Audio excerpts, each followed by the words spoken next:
Missing. A game where we find out what happened to our friend.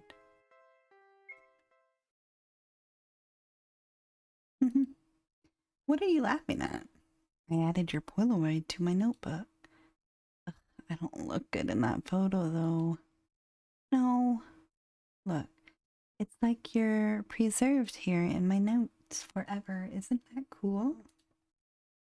I guess that's a nice thought, right?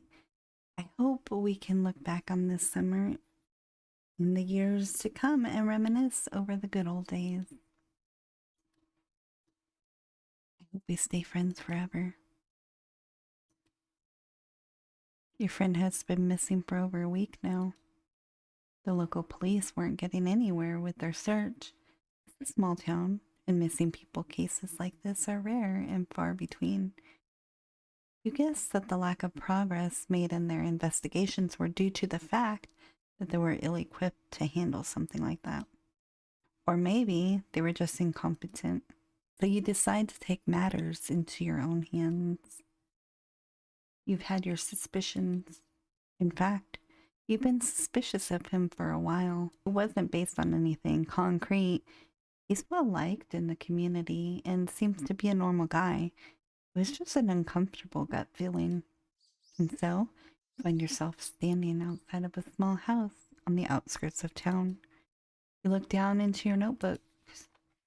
The plan was to enter his home under the guise of an official investigator.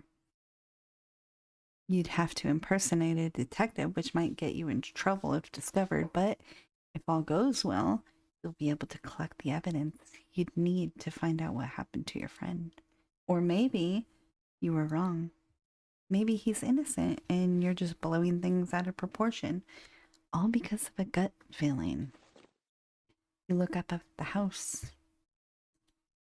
It's a simple one-story building and it looks quite homely. There are plants and other trinkets decorating the patio. The lawn is neatly kept. You feel a small pinch of guilt for intruding on such a peaceful-looking home. But that feeling slowly morphs into a sensation of fear. There's a chill running down your spine as you approach the front door. You stand outside, shifting from one foot to the other. This is it. Should you continue? It's not too late to back out now. You bit your lips nervously. This was a bad idea. There are so many things that could go wrong. For all you'd know, he'd be completely innocent. You'd be accusing him of a crime he didn't do and trespassing into his private property. On top of that, you'd definitely get into some legal trouble if you were found impersonating an authority figure. Head hanging low, you step back from the front door. For a moment, your friend's smiling face flashes in your head. You take one last look at the house, and then you leave. Ending 1. Coward. Let's continue. You were nervous, yes, but you're also determined to seek out any clues that may help you find your friend. You quickly smooth out the creases in your dress, making yourself look presentable.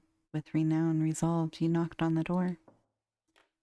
There's a small shuffling noise coming from within. One moment. You hear footsteps approaching. The door creaks open and a friendly face steps into the front to greet you. You've seen him around town a few times, but his strikingly unusual appearance always seems to surprise you. Can I help you? His sudden question knocks you out of your stupor. Yes. You pull out a fake badge with a fake identity from your pocket. I'm Detective Quinn with the Border Springs Police Department. You're Crow, correct? Crow glances at your hastily made badge. For a moment, you're worried he's caught on to you, but then he gives you an affirmative smile. Me? I'm just here to ask you a few questions in pertains to an ongoing missing persons investigation. Do you mind if I come in? Perfect, just as you rehearsed. He eyes you for a moment. A missing persons investigation? You nod. Your palms were beginning to feel sweaty from all the nerves.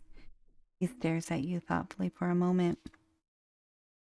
Then he smiles again. Sure thing, detective. Come on in. Crow motions you to enter, and you eagerly do so. As you step inside, he closes the door behind you. Before you can have any time for yourself to look around the place, you're quickly ushered towards the guest area. Sorry for my appearance, detective. I just gotten home from work, so I haven't gotten to change yet. He motioned towards his outfit, the standard uniform used to the crew members at the local train station. I'll brew up some tea for you. Do you have any preferences? No, anything is fine, thanks, though. All right, I'll be back momentarily. Make yourself comfortable. You take a seat down at the table, eyes trailing after Crow as he leaves the room. This could be a good opportunity to look around. Okay, let's snoop around. Eager to take advantage of his absence, you quickly leave your seat and head towards the hallway. It's surprisingly a long hallway. The place definitely looks smaller from the outside. The lights are off, save for a yellow glow coming from the last room in the hall. You nervously turn the doorknob of said room and peek inside. It's a walk-in closet. Rows of clothes are neatly hung in the closet. Around everything is meticulously arranged by color: blue, white, black. You walk deeper into the wardrobe room, a little surprised that people actually have rooms of this size dedicated to clothing alone. And that's when you noticed it. Inconspicuously placed on a table full of gloves, a blood-stained pair laid out in the open. You shakily step closer to get a better look, reaching out to pick up a piece of evidence you needed. I came to grab a pair of gloves, but I didn't expect you to have beat me to it. You nearly jumped out of your skin at the sudden noise. Sheepishly turned to face Crow, who was leaning against the doorway. Upon your repositioning, he noticed a specific article of clothing you were trying to grab. Oh, that? He smiles. I was field dressing a rabbit the other day. Don't worry, I've got a license. It was understandable. Many residents of Border Springs participated in hunting of wild game during the season, but despite that, you still felt chills going down your spine. Now, I'm a little uncomfortable with a young lady such as yourself going through my clothes. How about we call it a day here? I do have some matters to attend to. You nod meekly, embarrassed that he caught you at such a bad time, and you are swiftly escorted out of his home. Ending too, empty-handed. Now let's wait. You decide to play it safe and wait for a while reviewing your old notes. You pull out of your notebook and a pen from inside your pockets and flip through the pages. Ah, there he was. Row. You couldn't find much information on him. You weren't even able to find his last name. He has virtually no social media presence, nor any close friends who do. He seems to be the easygoing type, but he keeps to himself most of the time. You rub at your eyes in frustration. You spend the last week tailing him in secret. That was the extent of what you'd find.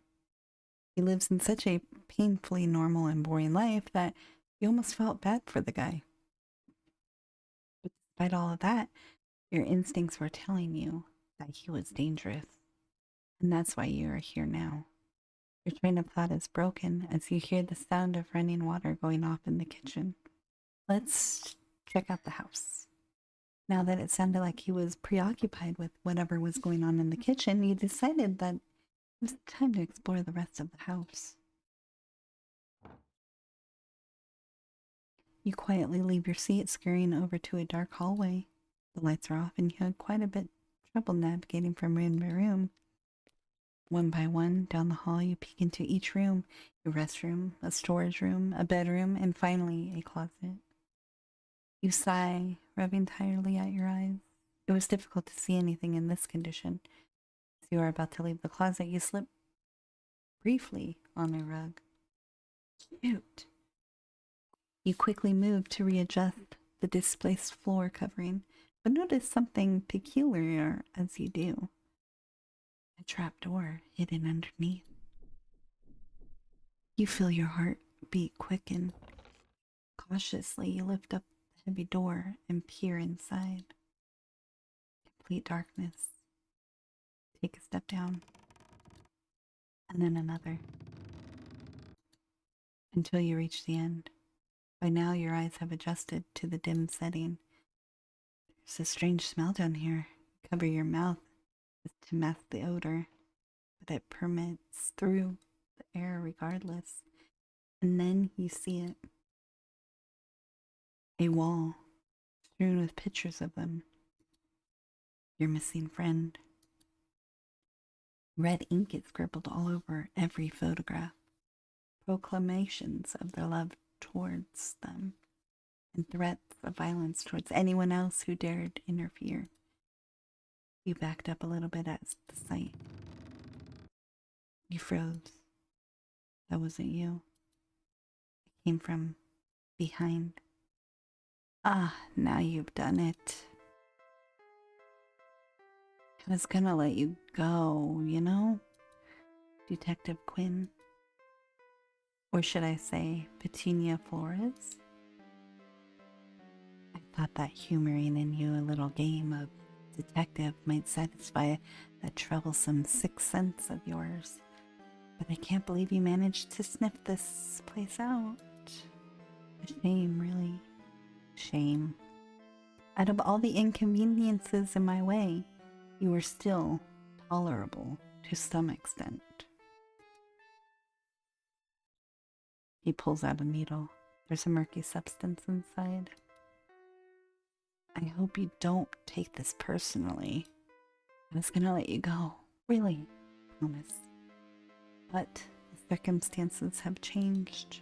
And well, I can't have you getting in the way of my love. Ending 5. Missing. Have you seen this girl? Let's stay in your seat. Unable to muster up the courage to leave your seat, you stay put in your spot, fingers nervously tapping the edge of the table. The whistling of the kettle goes off in the kitchen, and you can hear the clatter of cups and utensils as Crow prepares the tea. After a few more minutes, he returns with the silver tray in hand. He gently sets down a piping hot cup in front of you. Sugar? I'll pass. He sits down across from you. He doesn't touch his tea. So, what did you come to me for? Ask him out or ask him a question? Question him. You try to keep your facade as a detective, asking him questions about his relationships, his personal life, his schedule, and alibi. Of course, you weren't able to pick up on any inconsistencies, and your line of questioning was insufficient and lack of substance. This back and forth goes on for about half an hour before you decide to finally cut your losses and leave. You raise from your seat, tucking away your notebook and pen back into your pocket. Will that be all, Detective Quinn? You sigh and give him a small nod, making your way towards the front door. Crow trails behind you, seeing you out. There's a feeling of defeat from not have gotten any worthwhile out of this whole encounter, but you thank him for his time anyways. Glad to have been helped, Detective. You give him half-hard nod as you walk across his front lawn. If you ever need more assistance with that investigation of yours, do feel free to come by for tea again sometime. Petunia Flores. You stumble mid-step. You never told him your real name. You turn back to face him, but he was already gone. Ending 3, plain detective. Now, we ask him out. Are you serious? Yes. Buckets of sweat are dripping down your face. Crow seems a little uncomfortable at your sudden weird behavior. I came today to, ask. Crow raises an eyebrow. Ask you on a date? There's a long silence between the two of you. Get out of my house. Yes, sir. Ending 4, not a dating sim.